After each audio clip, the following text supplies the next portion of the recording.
और हमारे साथ लगातार गेस्ट जुड़े हुए। सिन्हा साहब, जरा ये बताइए, कहीं मैं पढ़ रही थी कि बताया जा रहा है और गेस्ट भी हमारे ऐसा लगातार कह रहे थे कि रूस ने तो अभी सबसे ज्यादा ताकतवर मजबूत हथियारों का इस्तेमाल किया ही नहीं है इस युद्ध में। तो 28 दिन तो हो गए, इतने सैनिकों की जान गई, इतने हथियार बर्बाद हुए हैं, पैसों की भी इतनी तंगी झेल रहा है रूस। तो अब किस बात का इंतजार है पुतिन को, अगर यूक्रेन पर कब्जा करना ही है तो?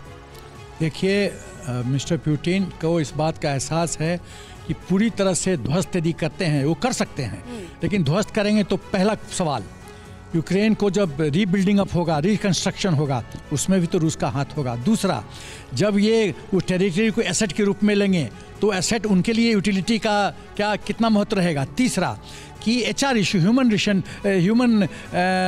जो एस्पेक्ट है, ह्यूमन का जो है वो एस्पेक्ट जो है वो सामने आएगा, तो उससे उनकी थुतू होगी। और ये जो स्पेस क्राफ्ट है जिसके बारे में अभी हमने खबर दिखाई है, सोयूज, इसके बारे में कुछ अगर जानकारी आप दे सके तो कितना ताकतवर है? देखिए, अलग अलग लेवल पे अलग अलग वेपन सिस्टम इस्तेमाल होता है, चाहे क्रूज मिसाइल की बात कीजिए, बैलिस्टिक मिसाइल की बात कीजिए, जो चाहे अब जो वॉर है वो स्पेस की तरफ बढ़ रहा है। स्पेस में बढ़ने का मतलब है कि आपके जो वेपन सिस्टम है वो हाईएस्ट लेवल ऑफ एटमॉस्फेयर पे जहां तक परमिसिबल होता है वहां से बिल्कुल सही आपने कहा सिन्हा साहब। और प्रोफेसर संजय भारद्वाज हमारे साथ इस वक्त मौजूद हैं।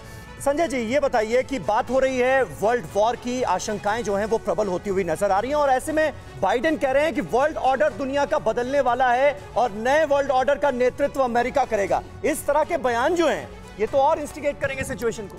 नहीं, मैं उस बात पे बाद में आऊँगा, क्योंकि जिस तरीके से स्टेटमेंट आ रहे हैं यूएस ऑफिशियल्स के साउथ चाइना सी को लेके, इंडो पैसिफिक को लेके, वो बहुत महत्वपूर्ण है, बहुत क्रिटिकल है। लेकिन मैं दो बात कहना चाहता हूँ। पहली बात तो जेलेंस्की क्यों फ्रस्ट्रेटेड है? वो इसलिए फ्रस्ट्रेटेड है कि आपने आर्थिक रूप से, राजनीतिक रूप से तो आमने सामने की लड़ाई रशिया के साथ कर दी, नाटो ने और अमेरिका ने, लेकिन जेलेंस्की चाहते हैं कि आप जो सैनिक लड़ाई है वो आप नहीं कर रहे हैं। तो बाइडेन की जो विजिट है यूरोप में बहुत महत्वपूर्ण है कि क्या नाटो क्या स्ट्रेटेजी बनाएगा कि जिस तरीके से या तो पीस कीपिंग फोर्स भेजें।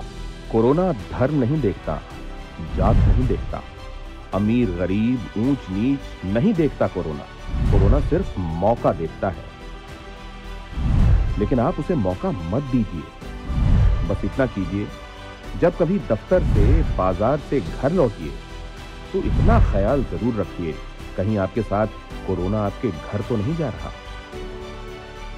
भूलिए मत, कोरोना अभी जिंदा है।